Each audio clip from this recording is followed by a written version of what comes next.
my name's Russell, also known as the Tattooed Jeweller on Instagram, and I am one of the jewellers at Blackwell Jewellers.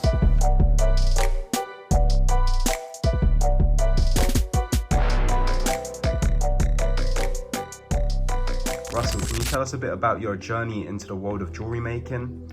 Who and what inspired you to become a jeweller? Well, when I left school at about 17, I had interest in antique restoration. So I went to a job centre, told them sort of roughly what I was interested in, and they sent me 2 vacancies. One was for stone casting, like garden ornaments, like bird baths and things like that. And the other one was a jewellery apprentice in Dartford. I think the stone casting one at the time was £50 a week, and the jewellery one was £60 a week. So I thought I'd try the jewellery one first, and sort of been a jeweller ever since. Do you have any favourite jewellery creation, what you've worked on, what makes it special to you? About 15 years ago, when I was at the other jewellers, where I first started, I was commissioned to make a moving skeleton inside a coffin. That was pretty exciting because it's unusual. It came out really nice. That was probably one of them. What's the most challenging piece you've ever crafted, and how did you overcome the challenge? Believe it or not, one of the most challenging pieces I've done to date was today. Really? We had to make a wedding ring set. The guy's wedding ring was pretty straightforward, platinum and 18 carat band, but the women's wedding ring was a really fancy creation. It was 18 carat white gold with 2 pear-shaped peridots and little diamond set leaves in a mounter, and sort of not doing much setting, and also being self-taught with the diamond setting. That was quite a challenge because our diamond setter's on holiday, the wedding's this week, and it was down to me to be able to set it. So that was probably the most challenging thing I've done, and luckily it came out all right. So A lot of pressure. a little bit. Yeah. But if I broke one of the peridots, it was game over, and they're really, really fragile peridots. So we got lucky with that one. Can you share a little tea break? You love your tea, don't you? I do. Can you share a funny or memorable experience from being a jeweller? I can, yeah. When I was an apprentice at the first jewellers I worked for, one of the first things you do as an apprentice is you learn how to polish. And the jewellers that I worked at in Dartford was like 3 stories. So on the ground floor you had the shop, second floor you had the workshop, and then on the top floor there was a polishing room, which was pretty grubby, which is also where I spent most of my time. There's 2 funny stories about that polishing room actually. One day I was upstairs polishing a ring, a special request. We got a phone call from Bluewater, one of the jewellers there. They wanted the boss of that jewellers to size a ring for them urgently because it was like a customer was going on holiday or something. It was a really expensive ring and they needed it done. They didn't have a workshop on the premises, and I think we were the nearest ones to them. So the young girl drove down with the ring. My boss sized it in no time at all, gave it to me to polish. So I ran upstairs. As I was polishing it on a hot summer's day, I had the window open and it flew out the window. That was not good, but luckily we managed to find it laying in the road. Bloody hell. It needed another polish after that, but it was okay, luckily. Wow. The other funny story I've got about the polishing room was when you break in a new mop, they're made of cotton, and when they start spinning and they're new, they fray. So what you do is you get like a lighter or a torch and you burn off the frayed edges.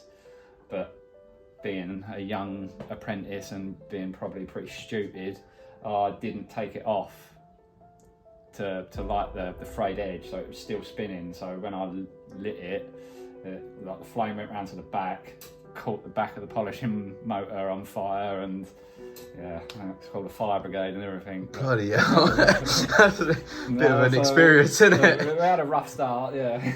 You learn from your mistakes, they say, right? Yeah, don't set the polishing room on fire. When you're outside of creating the stunning jewellery, which you do, what are your hobbies, what are your passions, what do you do outside of work? Not a lot, 'cause I'm getting old, and I like to be indoors. But I collect Jordans, trainers, and I'm pretty passionate about my cat. Yeah. I love him. So yeah, that's my basic outdoor, out of work passions. I like extreme sports, but like I say, I'm getting old a bit now, so I'm not doing that as much. What type of cat you got? I've got a Sphinx, a Canadian Sphinx. So he's a hairless little monster. It's great fun, so it's nice to go home to him every day. What kind of extreme sports do you mean?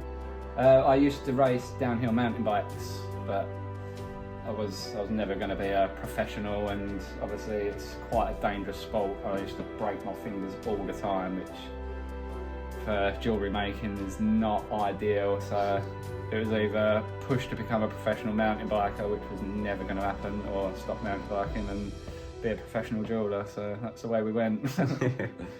What advice would you give to aspiring jewellers who are just starting out in this craft? I think the best advice I could give to anyone doing this job would be you've got to love it. If you don't love it, then the work doesn't come out well enough, really. Like you need to have passion for the craft. So the amount of times I've made stuff and I'm not happy with it, so I melt it up and start again.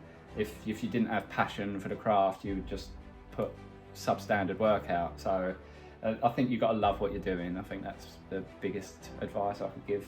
Could you walk us through the process of creating a custom piece of jewellery from start to finish? Yeah, I mean, obviously the types of custom jewellery that we can make are pretty endless. We can make small little diamond pendants, we can make diamond set curb bracelets, we can make engagement rings, wedding rings. For example, we've got a YouTube video out where I make a platinum single stone.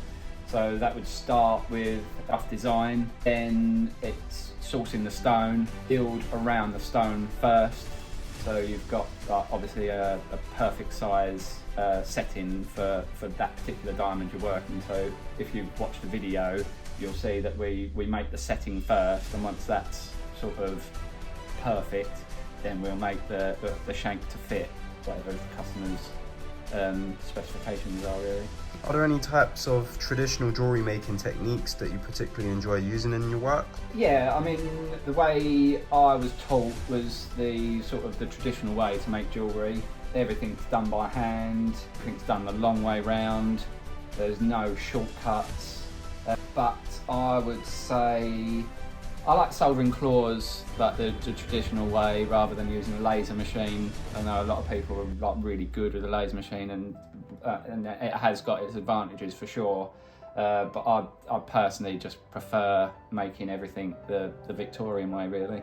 Finally, what can the viewers look forward to on our YouTube channel? Any upcoming projects or exciting content they should watch out for? There'll be videos coming out every week, or every other week, sorry. We'll try to do something as different as we can from the last video. I think we've done single stone and a multi-stone eternity ring.